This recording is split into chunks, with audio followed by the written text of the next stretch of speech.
Hi everyone, I'm Lady Teddy. If you're wondering what's going on here, I did a face paint stream earlier and we decided to go with Kratos. So this is Kratos makeup.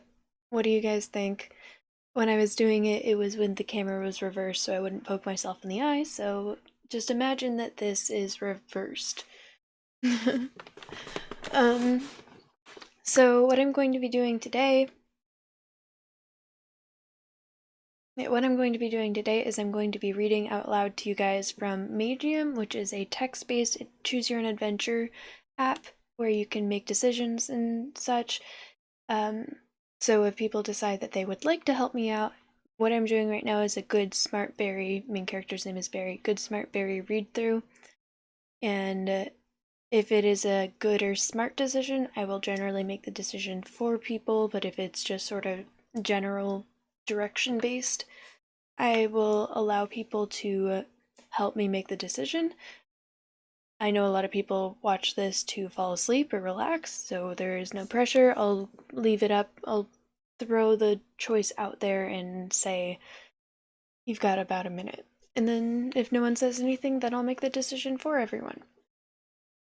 But again, this story is, did I say it? It's free on both Android and iOS, so if you enjoy the story and would like to play it yourself, it's really good and I have a lot of respect for the author, so I highly recommend it. If you don't want to play it yourself, all of my previous read-throughs are on YouTube, so you can figure out what's going on. And I know that it is in the middle of the story, so if anyone has any questions at all on what's going on or who people are, feel free to ask. Okay, so without further ado, let me... Oh, I forgot to open it. Oops.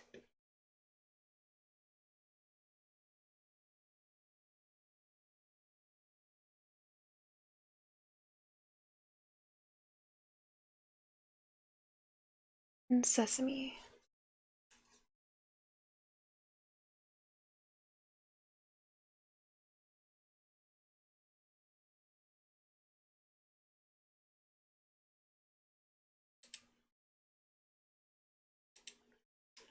That. Okay. Switching over to Magium. Where we left off, we're in the middle of book 2, chapter 2. They are in, the party is sort of in prison, and what their sentence was to participate in basically a traditional battle royale, but arena, but with there are magical creatures and stuff, but they are not allowed to use magic, so it's all that. They've got 3 days before the arena actually starts, and they're in their cells. They just met a character named Layla, who is a mute Lisathi, which is a race of beings that don't have any magic, but are very good with magical devices. And he is also a Lisathi. And they both have these devices called stat devices that will increase their stats. These are the current stats right now. I've got 3 available points. And they've realized that there's this wall where if they both touch it from opposite sides of the wall, it will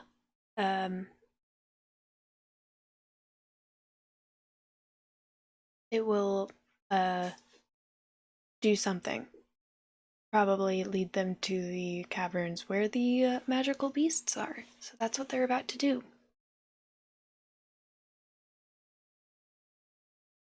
As ready as I'll ever be, I guess, I say. Layla then places her hand on the wall, and at the same time I could feel a sort of magical current flowing through my palm. Almost immediately afterwards, the floor beneath us opens up, and the next thing we know, we're both falling...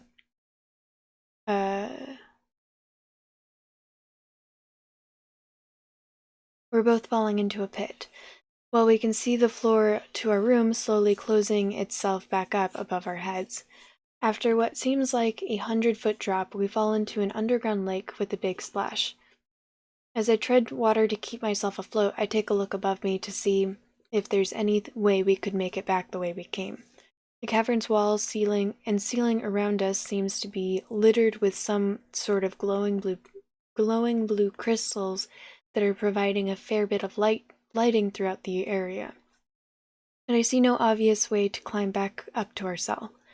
The only things leading upwards are some ropes that are tied to a pulley which is hanging from the ceiling.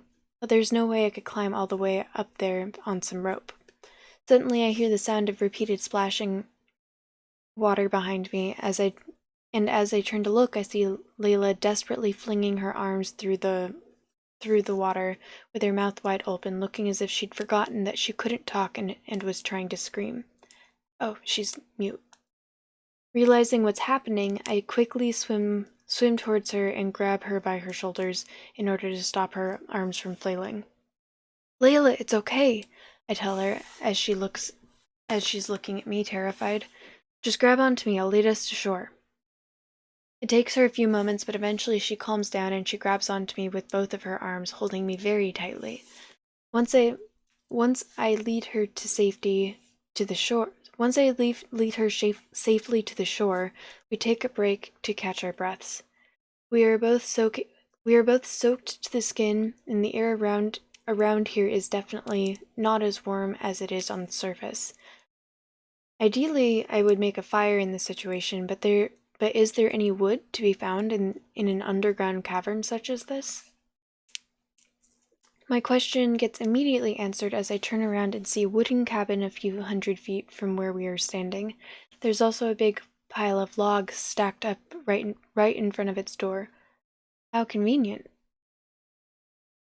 As I look towards the cabin, Layla pulls on my shirt to get my attention. When I turn to look at her, I see that she's lying on her knees with her wet hair covering most of her face and her head bowed. I'm sorry, she writes simply. About what? I ask. About dragging you into this, she writes. Layla, I say, if you hadn't dragged me into this, you would have ended up drowning in that lake. Layla keeps staring at the ground as her writing slowly disappears. Listen, I say, there's nothing to be sorry about. I didn't think this would be a trap either. I'm still not sure if it's a trap, actually. I mean, I'm sure it was designed as a trap originally, but who knows if anyone even remembers that it exists. Either way, even if we've lost our way back, I don't think that we're in the wrong place. The only thing that's changed is that we now also have to look for a way back to ourselves, while we look for the creatures. As I talk to Layla, the ropes leading to the ceiling are starting to catch my attention. They're all coming out of the water, and the way they are distanced from each other makes me think that they are tied to some sort of platform at the bottom of the lake. Possibly an elevator. I wonder if there's a lever or something at the bottom of the lake that could activate the elevator and get us out of here. Swim to the bottom of the lake and see if I could find a way to start the elevator, ignore the elevator, and go directly for the wooden cabin to start a fire. Alright, I feel like a Smartberry would do this one, but either way, it doesn't really matter, I don't think. So, yeah.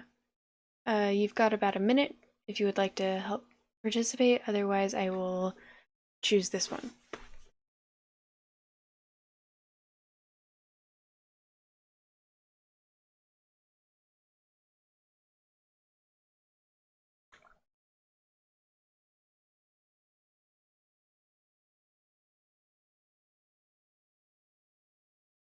You'd like me to read slower? Okay. Would you like me to reread it?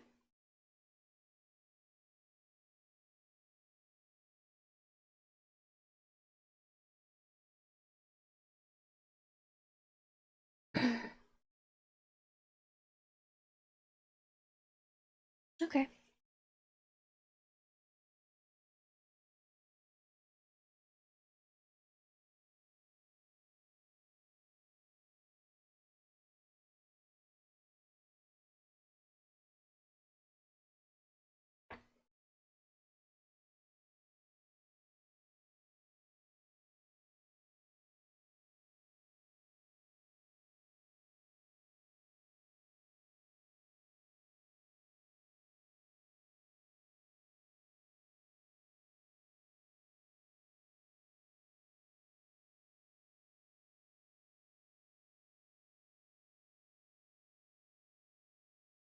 Alright, I will go with this one then. I just thought of something, I say. Do you see those ropes? Layla nods. I think that they might be tied to a platform at the lower end, I say. I want to check out the bottom of the lake and see if there isn't a lever of some sort that I can use to activate the elevator. Can you wait for me here? Okay, Layla writes. I jump into the lake and I swim back towards the ropes. When I reach them, I take a deep breath and I dive into the water. It seems that I was right. There really is a platform at the very bottom of the lake, tied to the ropes. However, there is no obvious mechanism that looks like it could be used to operate the elevator as far as I can see. The only thing that looks like something of the sort is a stone pillar next to the platform with a hole at the top, shaped like a spider. If the elevator is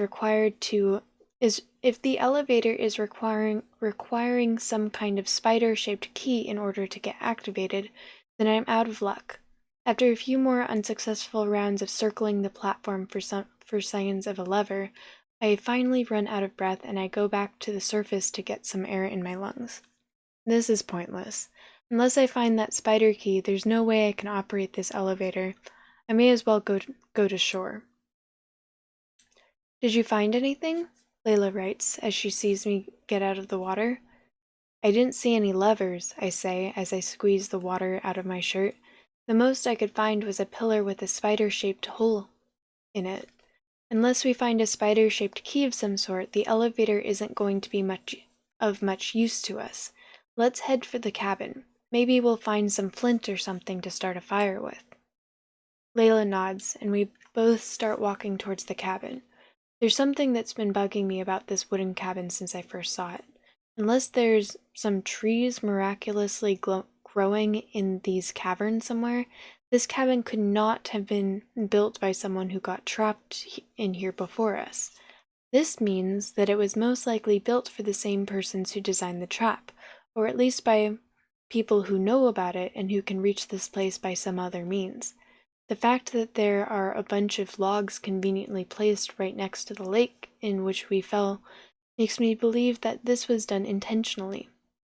Why would they go out of their way to make things more comfortable for us? Is this their way of granting us our last wish before they send the beast to kill us? As we reach the cabin, I go inside carefully, making sure that there are no traps. The cabin doesn't have any fireplace or chimney, but there's some firewood inside and also some flint. I take the firewood and the flint outside, and then I take some of the dried up moss on the cave's walls to provide a bit of kindling. Once we've set up the fire, Layla and I sit ourselves down next to it, trying to get as close to the heat as we can. Hang on, let me readjust how I'm sitting.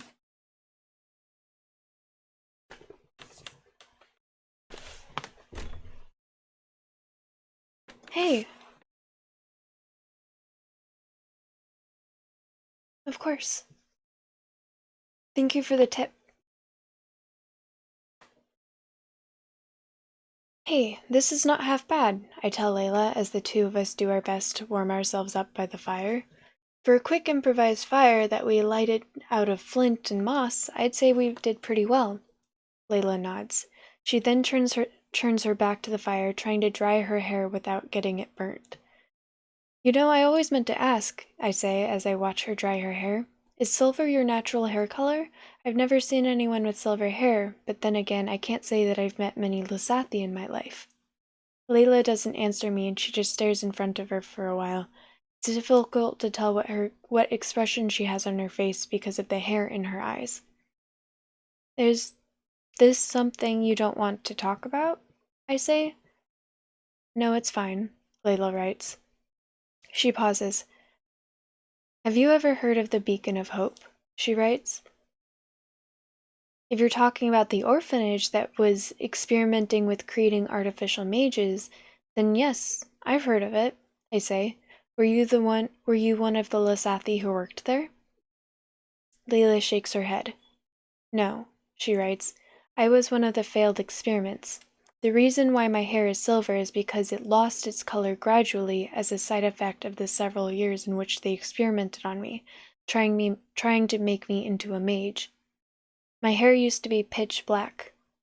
Oh gods, I say. Is that also the reason why you lost your voice?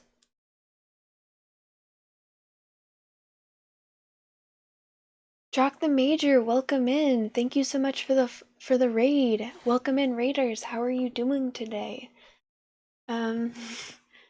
Currently I'm reading from Magium, which is a text-based adventure, and my face is painted like this because I did a face paint stream earlier when I was yeah. I started this stream as a face paint. This was a suggestion from one of the viewers. How are you all doing today? How was your stream? Thank you again for the raid.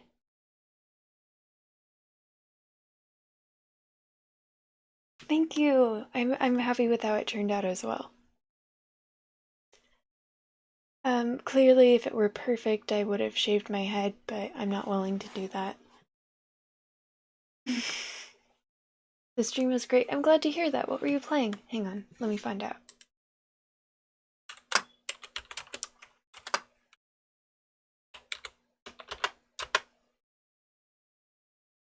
Ladies and gentlemen, oh wait, Labyrinth. I haven't heard of that one, but then again I haven't heard of most games. What's it about? Do you like it?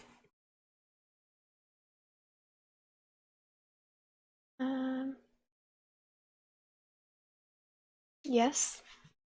That's good to hear. Hang on, while I'm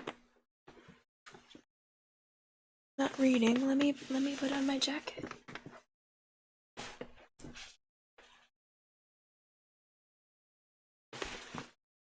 Oh my gosh, is Seth playing with you? I haven't seen him in forever. It's spoopy.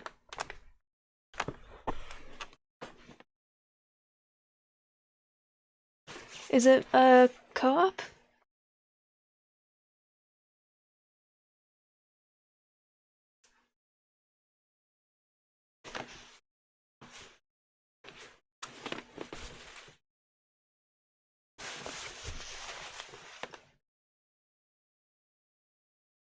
Land gators. Yikes. Do they taste good? Are you allowed to eat them? Also another 2 words. Hang on, let me pause the recording. Okay, we're back. For the people who are watching this, someone redeemed cat ears, so I am now Kratos with cat ears. Alright, back to the story. Where were we? No, she writes. I was one of the failed. Oh, and if anyone has any questions, you are more than welcome to ask. What's going on? No, she writes. I was one of the failed experiments. The reason why my hair is silver is because it lost its color gradually as a side effect of the several years in which they experimented on me, trying to make me into a mage. My hair used to be pitch black. Oh gods, I say. Is this also the reason why you lost your voice? No, Layla writes. I was born this way, and I was given hell because of it. I don't remember much from when I was little, but I do remember that what the other Lasathi used to say about me. They said that I wasn't a real Lasathi. They said that the Lasathi are a pure race that cannot have any birth defects, and they suspected that the reason why I was born a mute was because I was in fact a half Lasathi. I think that even the person that I once called my father had doubts about me. He never seemed to consider me his real child, and he always used to blame my mother for dying and for leaving him to care for her daughter. That's probably why he didn't think twice when they asked if any of the Lasathi who worked at the beacon were willing to volunteer their children for experimentation. Thank you. Wait, you just said that you used to call him your father, I say, but you said yesterday the reason why you were brought here was because you saved your father from slavery. This person you saved, is he someone other than your natural father? The person I saved is the one I've been calling father for the past 10 years, Layla writes. He is the one who rescued me from the beacon all those years ago, when I was almost about to give up all hope. Is this the reason why the two of you became outcasts? I ask. Layla nods. My father had been one of the caretakers at the beacon, Layla writes. When he couldn't bear to see us suffer any longer, he decided to help us escape, even if he knew that this meant he would be marked as an outcast for the rest of his life. Were there any others who escaped with you? I ask her. Layla shakes her head. My father tried convincing the other children to follow him, but they were too afraid to trust him, Layla writes. They must have thought that he was trying to trick them. He didn't have the time to talk to all of them because one of the orphans ratted him out to the other Lasati, and he was forced to make a run for it. He made one last attempt to save the orphans, opening their cells before leaving the facility, but in the end I was the only one who followed him. Didn't they try to capture you afterwards? I say.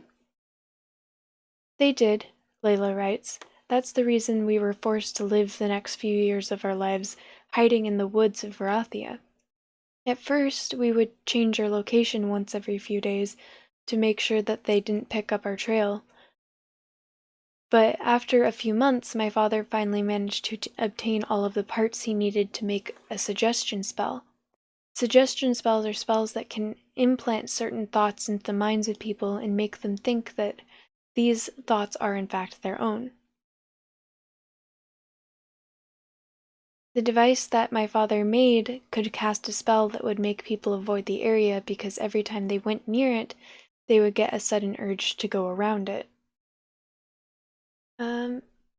Jock, thank you so much. Have a really good rest of your night. Sweet dreams. Irish, hello! Welcome in. How are you doing?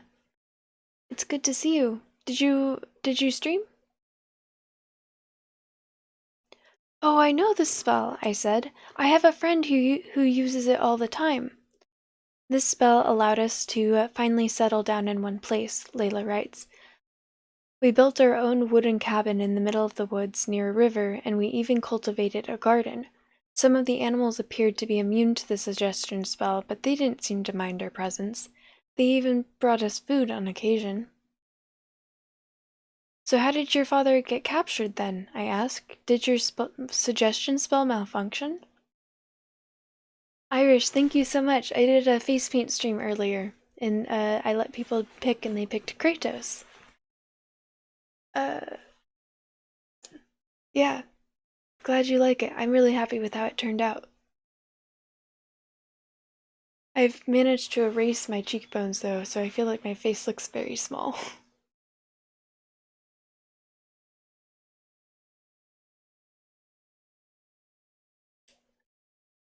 No, Layla writes. We moved out of the woods eventually. We heard that the Lasathi's leadership had changed while we were away, and that their new leader, Meredith, had prohibited the hunts for Lasathi outcasts. My father insisted that we move into a city because then he would have easier access to the parts he needed to work on his devices. At the time, I did not understand why he would want to risk his safety just to work on some devices. I only understood his true purpose a few years later when he gifted me my stat booster on my 16th birthday. Back then, it could only write a few words, but he's been perfecting it over the years, and eventually it got to a point where I could put almost all of my thoughts into words by using my device. Oh no, I say, I just remembered something. What? Layla writes. The device, I say as I quickly pull the stat booster out of my pocket. I completely forgot about the stat device. I start to shake the stat booster to make sure that it doesn't have any water in it, and then I test all of the buttons one by one without locking in any stats to see if everything still functions properly. When Layla understands what I'm doing, she begins to giggle silently. It will take more than a little water to make these devices stop working, Layla writes. Don't worry, your stat booster is fine. I'm sorry, I say, after I've made sure that the stat device still works. I shouldn't have interrupted. You were about to tell me how your father got captured?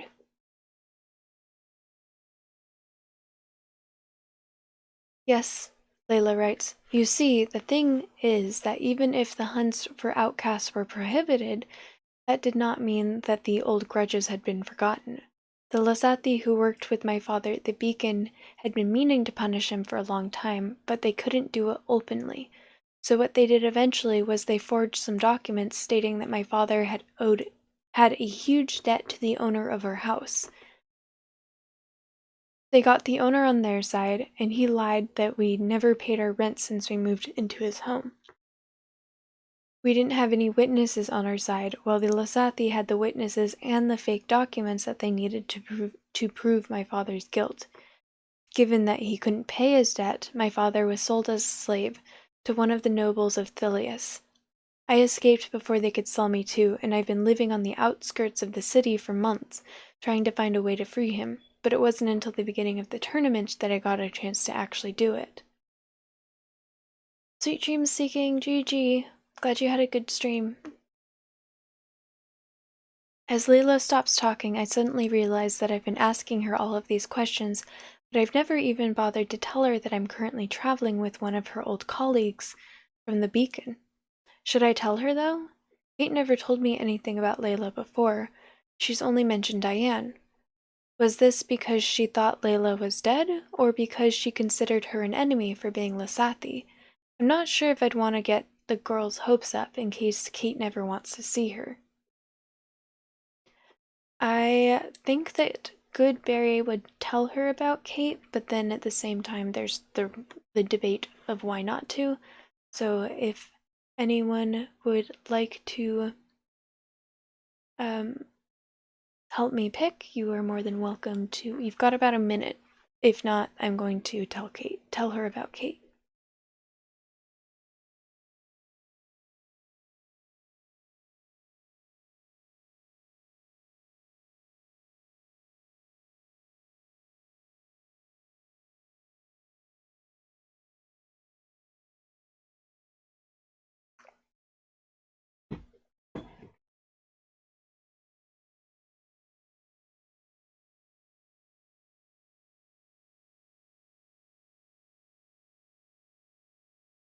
Don't tell her? You sure? Okay. Don't tell her about Kate. You told me that your father managed to escape and that he should now be waiting for you in Allendor, right? I ask Layla. Layla nods. Well, in that case, I say as I get up from the ground, what are we sitting around here for? Let's get you out of here safely so we can meet back up with your father. Come on, your clothes should have dried up by now, right? Layla nods hesitantly as she grabs my hand, and I help her up. We leave the fire behind and we head towards the tunnels beyond the wood cabin. For the next 20 minutes or so, we walk in silence through the underground caverns, using a long stick that I'd gotten from the cabin to test the ground for traps. In the areas that were completely dark, we had to rely on our stat devices to light the way before us. But luckily, the glowing blue crystals that we'd seen before were also scattered throughout these tunnels embedded into the walls, so we didn't have to worry about the lighting most of the time. I'm gonna save here, just to make sure. As we advance through the caverns, we eventually reach a tunnel that has prison cells on either side of it, with doors made of rusted iron grating. Inside the cells that we saw instead of prisoners were Inside the cells, what we saw instead of prisoners were creatures of all shapes and sizes that were either growling at us menacingly or were studying us carefully, waiting to see what we'd do. There are dire wolves, gargoyles, giant rats, harpies, griffins, and saber-toothed tigers, all kept in different cells of the tunnel, and something tells me that this is only a small fraction of the vast array of creatures that the arena's owner has at his disposal. They're not guarded, Layla writes. I think that they weren't expecting any intruders coming from this direction. This means that there's still a chance that we can leave this place undetected. Layla takes a rock from the ground and she starts to toss it into the air, then catch it repeatedly while she looks towards the cells. I suddenly realize that the rock she's throwing in the air is just the right size to fit through the iron grating. With her max strength, she could probably easily smash one of those tigers' heads with a single throw. Now the question is, Layla writes, should we kill those creatures while we have the chance, or should we concentrate on finding a way out of this place? Kill the creatures, leave the creatures alone, and concentrate on finding a way out. Currently, I do have strength maxed out, and I do have 3 available points. So I'm inclined to kill the creatures, but actually I'm saving here, so if we make the wrong decision, it will be fine. So yeah, if anyone would like to participate, now is your chance. I'm giving you guys a minute, otherwise I will try to kill the creatures.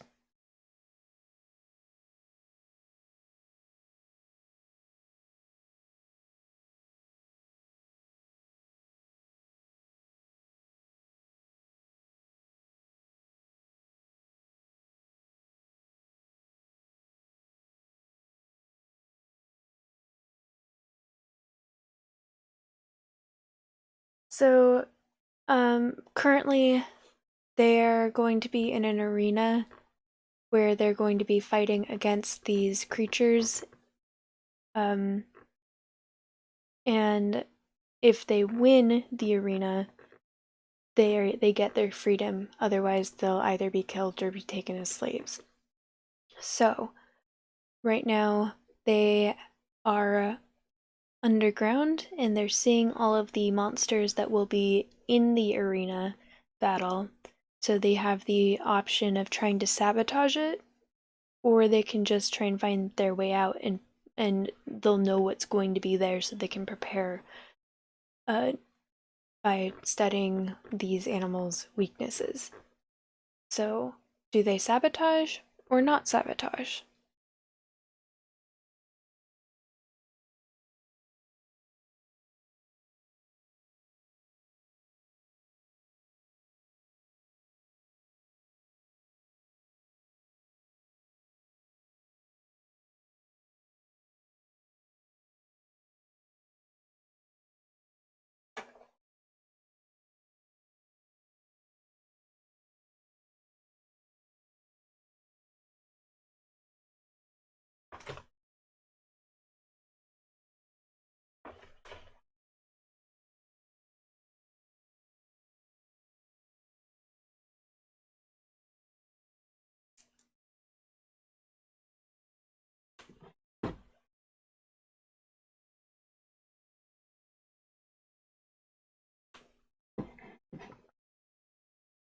Why do you feel like you're being a pushover? It's just playing a game. Keep in mind, I have played this before. And this isn't the path that I took, but I vaguely remember and I think we'll be good. We might die, we might not die. Either way, we're getting dialogue. I say we kill them, I tell Layla. This is what we came here for, after all. But we need to make sure that we do it quietly. The last thing we want is to alert whatever guards there are in this place. I'll do it quietly, Layla writes as she throws the rock at one of the saber-toothed tiger's heads. The rock cracks the tiger's skull, and the creature drops to the ground with a loud thump. Layla wastes no time, and she throws a second rock at one of the other tigers in the cell. At that moment, we begin to hear a deafening shriek from the harpies in the opposite cell.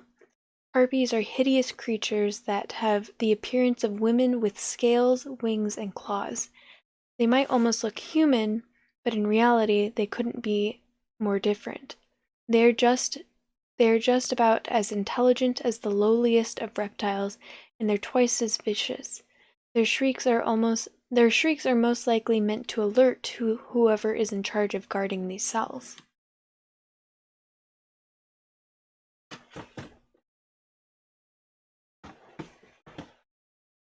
I forgot that I like to do this so that my voice is more clear.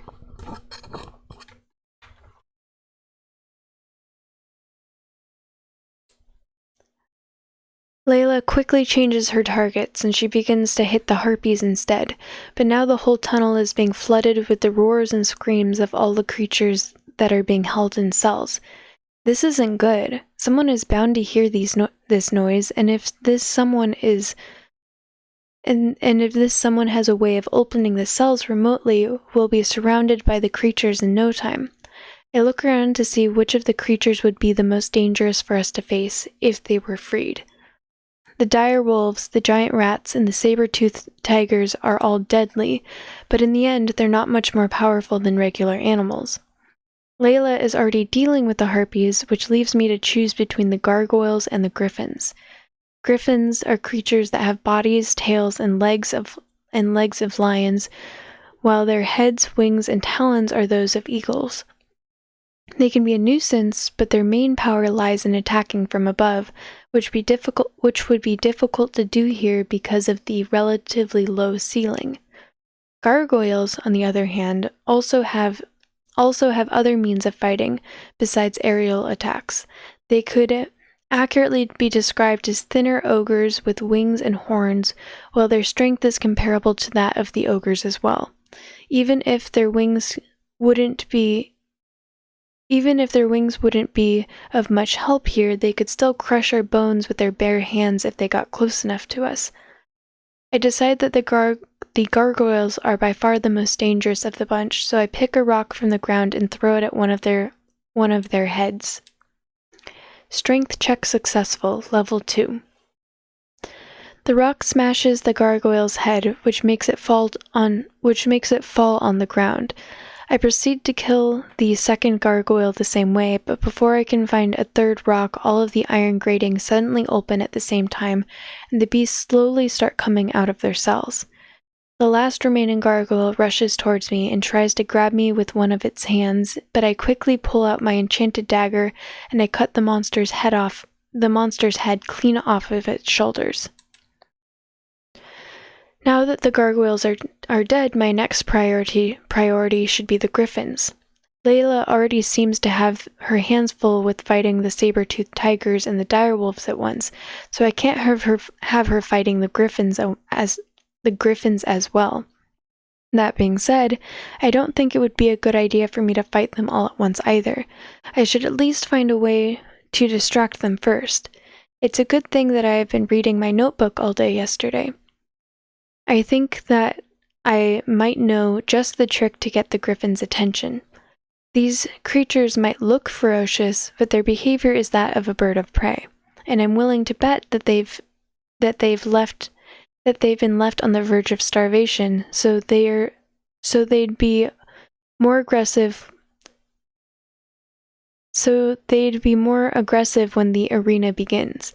As long as I can get those giant rats to come this way, the griffins won't be able to resist the temptation, and their natural instincts will surely kick in. I lay myself on the ground with my back facing the rats in order to trick them into thinking I'm either dead or severely hurt from the battle with the gargoyles. It's working. A few of them are coming my way. The others have now noticed me as well, and they are rushing to get ahead of the rats that are already moving towards me. I need to keep calm.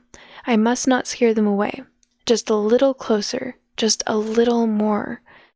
The griffins are not reacting. Maybe I should cut one of the rats with my dagger so the griffins can smell the blood? Slice one of the rats with my dagger. When it comes close, when the rats approach, get up slowly so I don't scare them away. Alright. I know the right answer, so I'm not going to tell you which one I will pick. So yeah, if one of you would like to help make a decision, Now is your chance, otherwise I will pick the one that I know is correct. You got about a minute.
All right.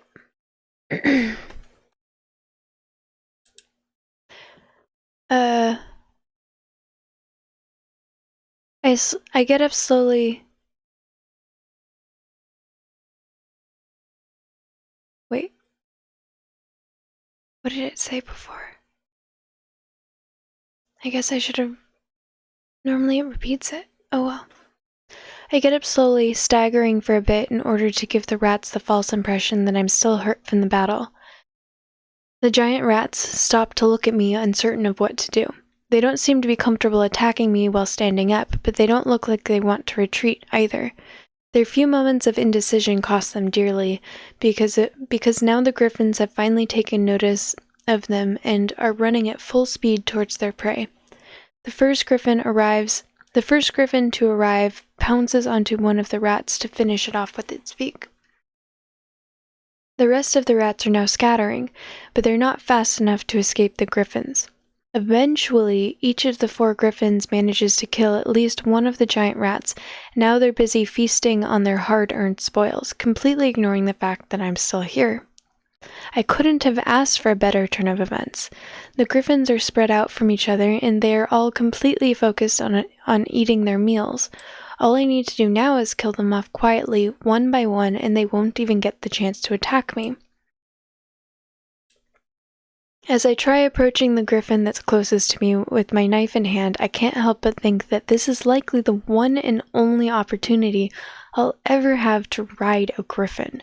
It's just lying there, not paying any attention to me. All I'd need to do is jump on its back, and I'd be just like one of the griffin riders from the stories I used to read when I was a kid. I mean, they've got griffins locked up in here, so they surely must have tamed them enough for people to ride on their backs, right? No, this is stupid. What am I even thinking? Am I trying to get myself killed? I try to get these thoughts out of my head as I get closer to the griffin, preparing to strike. The griffin is lying on its belly with its front claws holding the dead rat, while using its beak to cut through the meat. It's still ignoring me. Maybe it wouldn't hurt if I just climbed onto its back real quick. It's not like I'm even going to get another chance like this, and if things go bad, I'll just jump right off and kill it with my dagger. There's nothing that could go wrong if I just give it one quick try, right?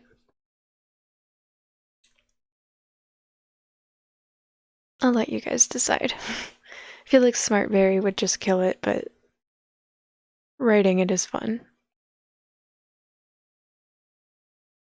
I don't remember if we have the stats to get it, so.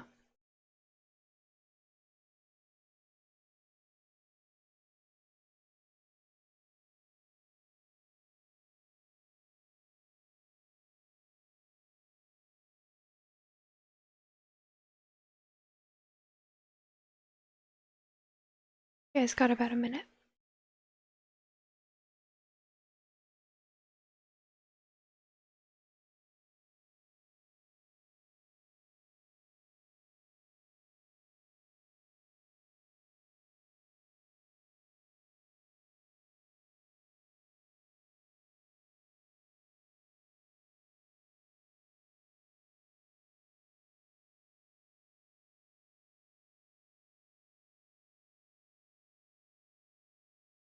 Alright, I really have an indecision here. Writing it sounds like fun, but at the same time, Smartberry probably wouldn't do it. And I'm trying to do Smartberry.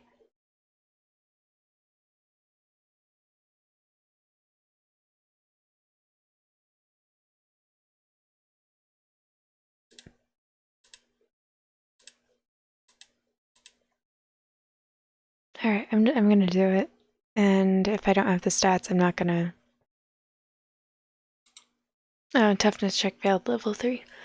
Alright, here we go. I grab onto the griffin's fur and I climb on top of its back, swinging my right leg over it in order to get into a riding position.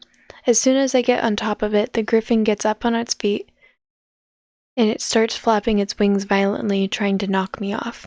I hang on to its fur and I somehow manage to not get thrown off of its back, but then the griffin turns its head towards me and it attacks me with its beak. I instinctively jump back to avoid getting hit, but dodging the creature's attack makes me lose my balance and I fall to the ground. As I try to get back up, the griffin brings down its hind legs upon me, impaling me with its claws and killing me on the spot. Okay, wasn't smart, but that's okay. I do have the option of adding toughness, because I do have 3, but I don't know if I want to spend my last 3 points on this.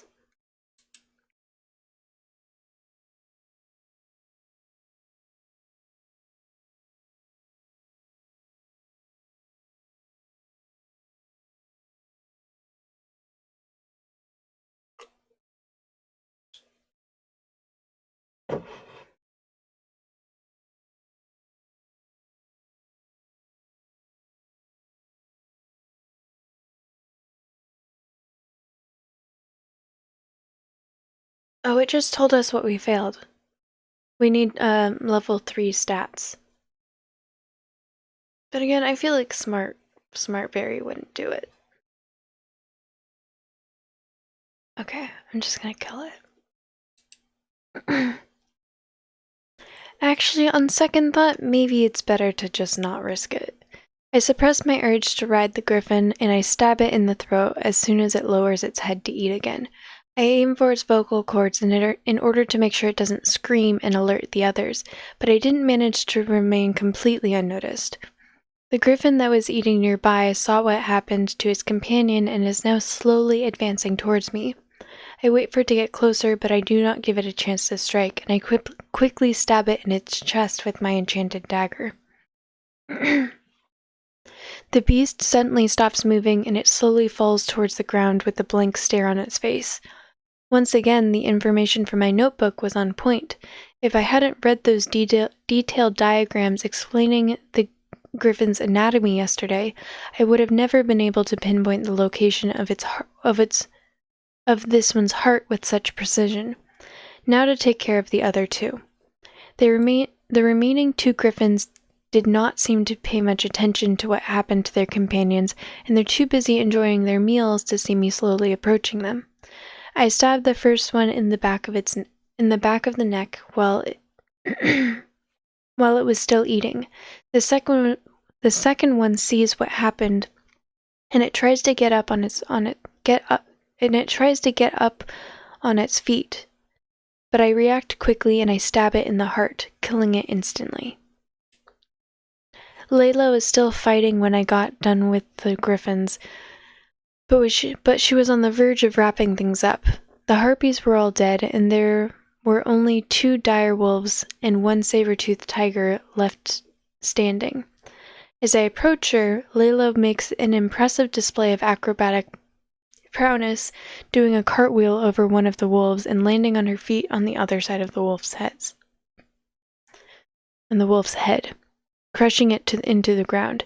She then takes her 2 daggers and she throws them into the remaining wolves and tigers' heads, sending their lifeless bodies tumbling to the cavern's floor. I took care of the griffins and gargoyles, I tell Layla as I retrieve her 2 daggers from the wolf and the tiger's bodies. There are some rats left, but they're not exactly a threat. I think we're done here. Not yet. Layla writes. We're not done until we find out who opened the cell doors. Well, if they were hiding in this room, we would have seen them by now, I say. And there was only one way to get here from the lake. The only place where they could be hiding is beyond this tunnel. Beyond this tunnel. You're right, Layla writes.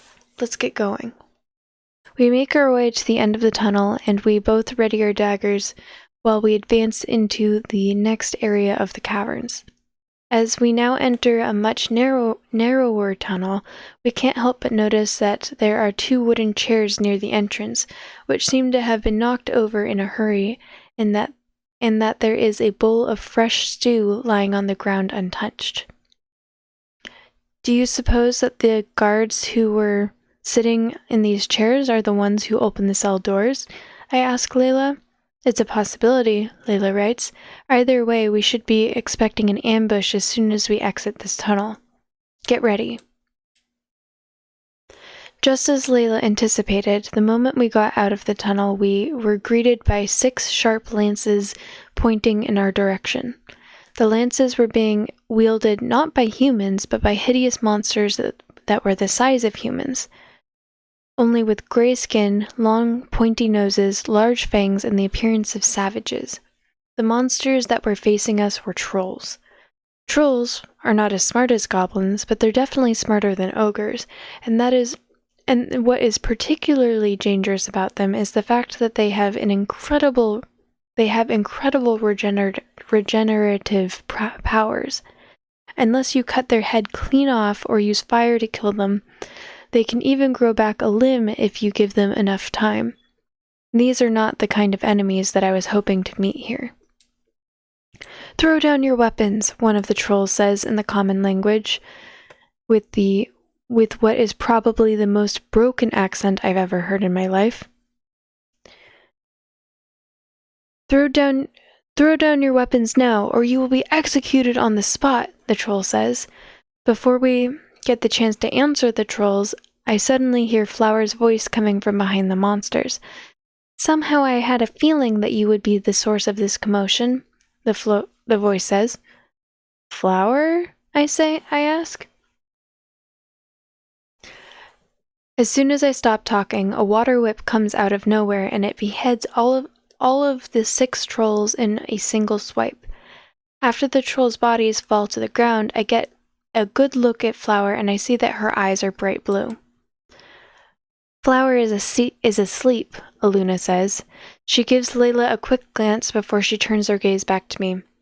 I see you've made a new friend, Aluna says. Yes, I say. I met her in the holding cells below the arenas. She's a fellow gladiator from my division. My name is Layla, Layla writes as she extends her hand towards Aluna. Pleased to meet you. Charmed, Aluna says in her usual disinterested tone without showing any surprise at the girl's particular way of talking. She then turns away, leaving Layla with her hand extended in the air while she heads back towards the way she came. What are you waiting for? Aluna says when she sees that we're not moving. Follow me.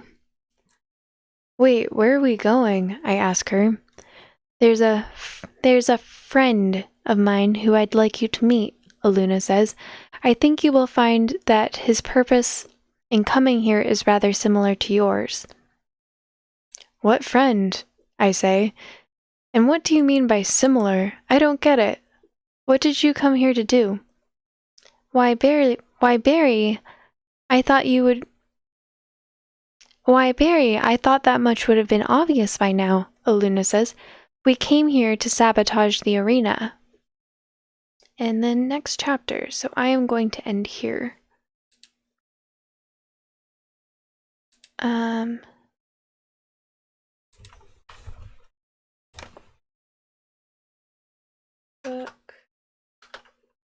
Book 2, Chapter 2.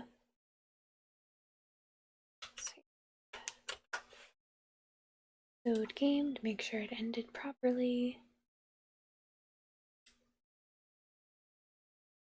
And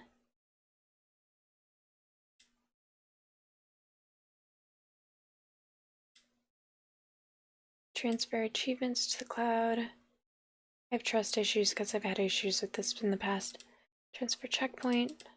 1, 2, 3, 4, 5, 6, 7. Okay.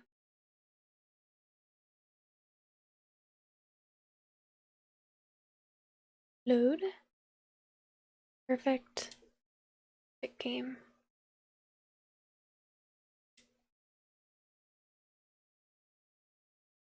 Okay.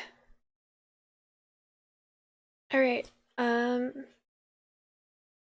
Yes, Grimlinda, thank you for sticking around. I'm glad you enjoyed it. So now I'm going to end the recording, but I'm not going to end the stream quite yet. Again, that was Magium. It is free on both Android and iOS, and it's really good, so if you enjoyed it, I recommend downloading it and playing through yourself. There's a lot of different paths you could take. If you don't want to play it, all of my previous recordings are on YouTube, so you can play them, or you can listen to them. And yeah. Thank you everyone for watching. Stop.